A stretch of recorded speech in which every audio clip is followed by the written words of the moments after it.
Hoje a gente vai conversar sobre o Dia Mundial da Educação Ambiental. Mas olha, esquece aquela ideia de só comemorar a data. Este é um momento para a gente fazer um diagnóstico sério, um verdadeiro check-up do nosso planeta. E mais importante, para entender qual é o caminho para a cura. Então vamos direto ao que interessa. A grande pergunta que vai guiar a nossa conversa é essa: por que, afinal, um dia para a educação ambiental é mais urgente do que nunca? A resposta, pessoal, está nos sinais que o próprio planeta está dando. E, sério, eles são bem alarmantes. Olha, essa data, 26 de janeiro, não é aleatória não. Ela marca o Seminário de Belgrado, lá em 1975. E por que isso é importante? Porque foi um divisor de águas, sabe? A gente parou de pensar só em salvar as arvorezinhas e começou a ter uma visão muito mais crítica, mais sistêmica, entendendo que o meio ambiente está totalmente conectado com a sociedade, com a política e com a economia. É toda uma coisa só. E para a gente realmente entender o tamanho da urgência, a gente precisa ouvir o que a ciência tem a dizer. Pensa assim, existe uma espécie de check-up completo da saúde da Terra, um painel de controle que mostra o quão perto a gente está de cruzar umas linhas vermelhas bem perigosas. Vamos dar uma olhada nesses resultados. E bom, o diagnóstico não é nada bom, é duro. Relatórios super recentes, tipo o do Stockholm Resilience Center, são bem claros. A gente empurrou o planeta para muito, mas muito além do que eles chamam de espaço operacional seguro. O que é isso na prática? Significa que os sistemas que sustentam a vida do jeito que a gente conhece, eles estão sob um estresse que nunca se viu antes. E aqui está o número que, de certa forma, resume a gravidade de tudo: 7. É isso. Dados novinhos de 2025 mostram que a gente já estourou 7 das 9 fronteiras planetárias. São elas que garantem a estabilidade do planeta, sabe? E a situação, infelizmente, piorou. Agora, olha só que interessante essa tabela. Ela mostra a prova por trás daquele número 7. A gente vê aqui as 9 fronteiras. 7 delas, incluindo mudança climática, perda de biodiversidade e até acidificação dos oceanos, tá tudo no vermelho, na zona de perigo. Mas reparem bem, tem 2 ali no verde, na zona segura, a camada de ozônio e os aerossóis. E isso aqui é fundamental. Isso prova uma coisa: quando a gente age junto, quando existe cooperação global, como aconteceu com o Protocolo de Montreal para a camada de ozônio, a gente consegue sim reverter o estrago. Isso dá uma pontinha de esperança, né? Mas beleza, não adianta só olhar para o sintoma, para a febre. Para achar a cura, a gente precisa ir na raiz do problema. Por que a gente chegou nesse ponto de desequilíbrio?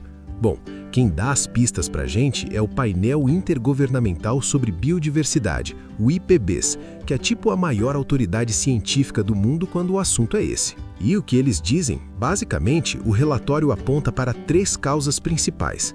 A primeira é essa ideia de que a gente está desconectado da natureza, sabe? Como se ela fosse só uma caixa de recursos para a gente usar e dominar. A segunda, a concentração absurda de poder e grana, que acaba gerando desigualdade e uma exploração sem limites. E a terceira, claro, são os nossos modelos econômicos, que só pensam no lucro de agora e esquecem completamente da sustentabilidade. E essa frase de Gandhi, nossa, ela resume tudo de um jeito perfeito. A terra dá para todo mundo, não dá, todavia, para a voracidade de todo mundo. É isso. O problema não é falta de recurso, gente. O problema é um modelo de consumo, um modelo de desenvolvimento que é simplesmente voraz, que não respeita os limites do planeta e nem a justiça entre as pessoas. Ok, então a gente já tem o diagnóstico, já entendeu a causa da doença. E qual é o remédio? Qual é a prescrição? A resposta, que está sendo dita há décadas em conferências globais, é uma só: educação ambiental. É ela a ferramenta que a gente tem para tratar a raiz do problema. E olha, isso não é nenhuma novidade, não é uma ideia que surgiu ontem. Essa urgência da educação ambiental já estava na mesa lá em Estocolmo, em 72. Depois virou campo de estudo mesmo em Belgrado, em 75. E a Rio 92 veio para carimbar de vez que ela é essencial para um futuro mais justo e equilibrado. Ou seja, é um compromisso global que já tem história. E a definição que saiu da conferência de Tbilisi é muito poderosa. Saca só. Educação ambiental não é só a aulinha de biologia, é muito mais.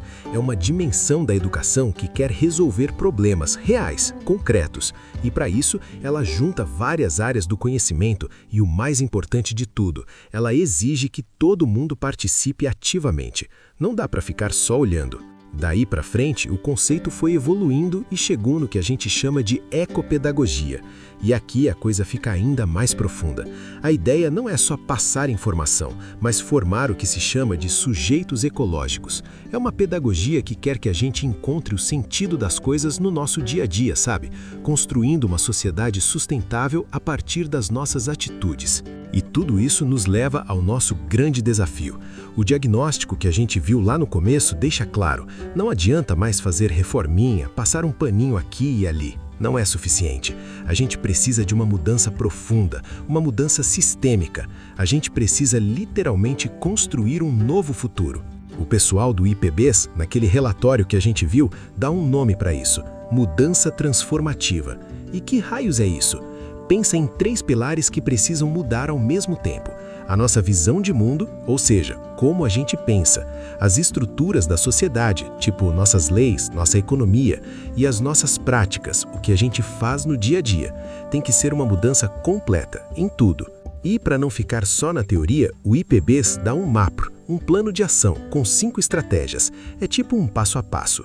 A gente precisa conservar e restaurar o que foi destruído, colocar a biodiversidade no centro da economia, transformar o sistema financeiro para que ele valorize a natureza e a equidade, ter governos mais inclusivos e, talvez o ponto central de tudo, mudar a nossa mentalidade para entender de uma vez por todas que a gente é parte da natureza e não dona dela. Então, a gente chega no ponto crucial. A educação ambiental, no fim das contas, nos joga essa pergunta no colo. A questão não é só reciclar o lixo ou apagar a luz. Isso é importante, claro, mas o buraco é mais embaixo. A grande pergunta é: será que a gente está realmente a fim de repensar tudo? De criar novas formas de viver, de ser e de estar neste planeta? A resposta para essa pergunta? Bom, ela começa com conhecimento. Essa tal de mudança transformativa é um trabalho de todo mundo, um esforço coletivo. E o primeiríssimo passo é a gente entender o que está acontecendo. Se essa nossa conversa de hoje ajudou a iluminar um pouco esse caminho, então se inscreve aí no canal para continuar acompanhando as próximas análises. Até a próxima!